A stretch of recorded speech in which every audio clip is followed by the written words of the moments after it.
This is Democracy Now!, democracynow.org, the War and Peace Report. I'm Amy Goodman with Juan Gonzalez. Well, Wednesday, the Senate began debate on an immigration reform bill that has at its core a pathway to citizenship for some 11 million immigrants now living in the shadows. But several senators say border security will have to be strengthened in order for it to pass. Already, the current bill would require the Department of Homeland Security to extend border fencing and achieve effective control of the southwest border, defined as continuous surveillance along its entire length and 90% effectiveness in stopping illegal crossings. Only once those goals are fulfilled could undocumented immigrants apply for provisional status. Well, today we look at the human cost of militarizing the border. This is a clip from a documentary called Dying to Get Back that aired last month on PBS's Need to Know. It's the third in a three-part series called Crossing the Line at the Border. And it tells the story of Alfonso Martinez Sanchez, a 39-year-old father of 5 U.S.-born children. After being deported, Alfonso gets heat stroke while attempting to re-enter the United States through the Arizona desert to reunite with his kids. PBS correspondent John Larson explains how Alfonso's friend and fellow migrant Isaac tried to save him. 2 hours after Alfonso falls ill, Isaac builds a large signal fire to attract the Border Patrol so Alfonso can be saved, but no luck. I thought about staying there with him until sunrise, but I said to myself, I have to look for help. He climbs the nearest ridge, hoping to get a cell signal on Alfonso's phone. And I turned it on, and I implored God. I said, my God, help him. He miraculously gets a signal. Soon after, 2 Border Patrol officers arrive in a truck. Isaac says he tells them they must quickly go together to rescue Alfonso, and tells them exactly where he is. Instead, they arrest him and immediately take Isaac to detention, assuring him that other agents were searching for Alfonso and would rescue him. Thad Bingle, the former chief of staff of Customs and Border Protection, says that if Isaac's story is true, the agents did not act properly. It'd be very unusual if they thought the person with them was trying to help them identify a location, that they wouldn't take advantage of that information. That would not be normal protocol. 2.5 days after Alfonso got sick, Isaac is deported to Mexico. He immediately calls Alfonso's family. Well, in my head, I thought, okay, it's Saturday night, Sunday, Monday, Tuesday. If he managed to find a tree, stay under the tree, and if he had a little bit of water, he could have stayed alive there. Alfonso's daughter Gladys, an American citizen, makes dozens of frantic phone calls to the Border Patrol in Arizona, asking if her father is detained or in the hospital. She says the Border Patrol gives her no answers. How long was it until somebody said, okay, here's exactly who you need to call, maybe they can help? They didn't say that. They didn't say that. I kept on researching on the internet till I found BORSTAR. BORSTAR, the Border Patrol's Search, Trauma, and Rescue Unit. This is the part of U.S. Customs and Border Protection's mission that rarely makes headlines. Rescuing those in trouble along our southern border. Its mission to provide life-saving aid to the distressed migrants along the border. It's pretty rare for a law enforcement agency to basically create a rescue unit just to deal with people who are basically engaged in illegal activity of crossing the border in a humanitarian way. So Gladys calls BORSTAR and tells them her father is dying in the desert. But Gladys says when she called, she was put on hold, transferred, or told to talk to someone else. Finally, 4.5 days after Alfonso fell ill, the Border Patrol meets Isaac at the border and takes him to rescue his friend in the desert. Once they arrive in the area and start walking, it takes just 45 minutes to locate Alfonso. It was the hardest thing for me because of how I left him and how I found him. Alfonso was later identified by his dental records and personal items. His jacket, watch, keychain. All wound up as exhibits in that Pima County morgue. His body was found exactly where Isaac had left him, exactly where he says he had told Border Patrol agents almost 5 days earlier to search for him. I have the toughest question for you. Do you ever think about those last hours of what must have been going through his mind? think about it every day. What do you think he was thinking? Because the last thing, Isaac called us and he told us, when your dad was dying, the only thing he was saying was, I don't want to die. I don't want to die. I want to go back to my kids. I want to make it with my kids. I have to make it with my kids. I need to get back. That was Gladys Dominguez, daughter of Alfonso Martinez Sanchez, from the PBS Need to Know documentary called Dying to Get Back, which just won the Sidney Hillman Award for Socially Conscious Journalism. It's the third part in a three-part series by John Carlos Frey called Crossing the Line at the Border. John Carlos Frey now joins us from Los Angeles, investigative reporter working on behalf of the Investigative Fund at the Nation Institute. Welcome to Democracy Now! Can you talk about the case of Alfonso Martinez Sanchez and how it relates to the current debate on the immigration reform bill? Sure. Thank you. And good morning, Amy and Juan. The story is obviously just tragic. We have a system now where we import labor surreptitiously across the U.S.-Mexico border, but we don't give these individuals a legal means to get here. We deport fathers and wives and sometimes children of families that are of mixed status, some U.S. citizens, and we don't provide any form of legal means for these individuals to normalize their status. So we're asking people, if we deport them, to stay separated from their family members. What you're basically doing is creating a system of furthering illegality. Who wouldn't, in their right mind, want to cross the U.S.-Mexico border illegally to reunite with their family? This is the system we have in place. Ildefonso Martinez Sanchez actually had legal recourse in the United States. He could have petitioned to speak to a judge to have his case heard in immigration court, but he wasn't given that choice. He was deported en masse with hundreds of thousands of other deportees that the Obama administration has furthered, and these individuals are left with no recourse but to try to get back to their families. If we increase border security, it's pretty well noted that this system of individuals crossing treacherous terrain, like Ildefonso, is going to continue. And that's not a part of the immigration reform bill, as far as I can see, is taking a look at the human toll. Well, Carlos, one of the things that at least the proposal of the so-called Gang of Eight would do is it would allocate up to $5 billion for additional border security, and lots of defense contractors are lining up already to be moving into this area of border security and militarization of the border.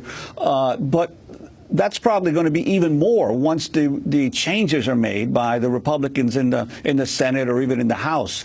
So what's going to be the impact of this increased militarization along the border?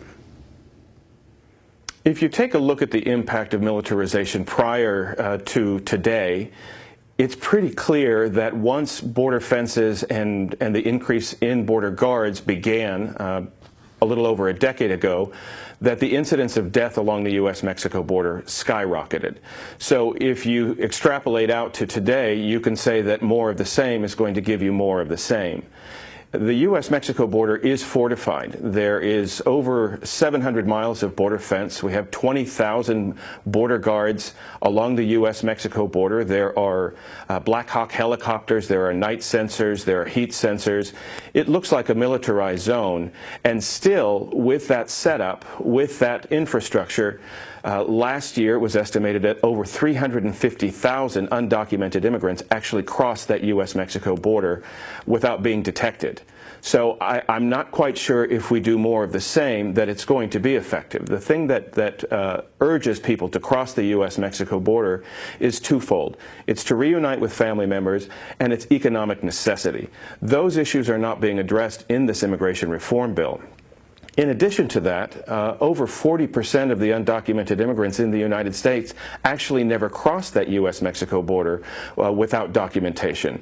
Over 40% of the undocumented immigrants in the United States actually came legally with a visa, and the visas have expired, and they're continuing to live within the confines of the United States. That issue is not being addressed. So I can't quite say that throwing more money at the U.S.-Mexico border is going to alleviate undocumented immigration.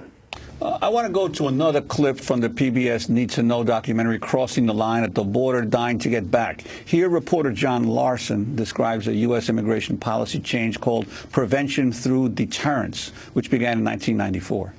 The strategy was not just to keep people out, but to funnel those who made it across the border into the desert, into more hostile terrain, less suited for crossing and more suited for enforcement, where they might be easier to catch. As a U.S. Border Patrol video shown to the public in 2009 put it, we now have the tactical advantage, and we only need to exploit that advantage. Those are the U.S. Border Patrol's own words. Quote, we now have the tactical advantage, and we only need to exploit that advantage. Before that, you heard a direct quote from a Border Patrol document, more hostile terrain, less suited for crossing, and more suited for enforcement. John Carlos Frey, talk more about the Border Patrol's strategy of prevention through deterrence. These are two documents, the video and the actual document itself, that I was able to obtain. They weren't necessarily released to the public. As a matter of fact, the video itself I shot in a conference that the U.S. Border Patrol was having, and this was up on their screen, and I actually shot that clip with my own hidden camera.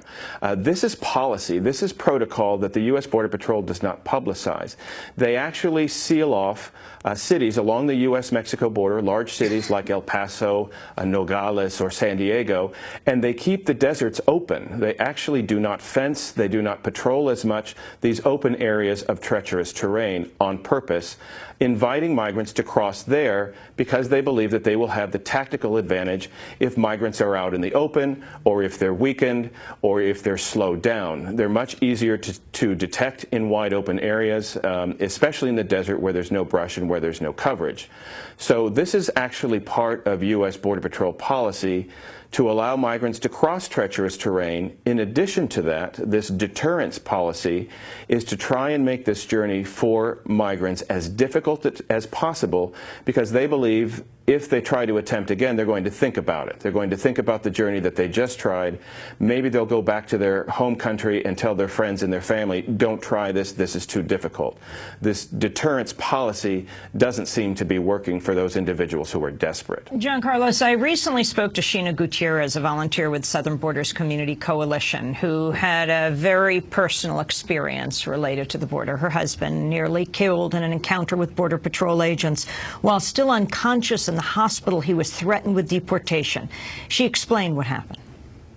2 years ago, March 30th, he was deported to Mexico March 21st, and you know, he was desperate. You know, we have two young children at the time. Our son was 2.5. Our daughter was only 4 months old, and our daughter was in the hospital, and he was deported, and he was just trying to figure out how to get back to us.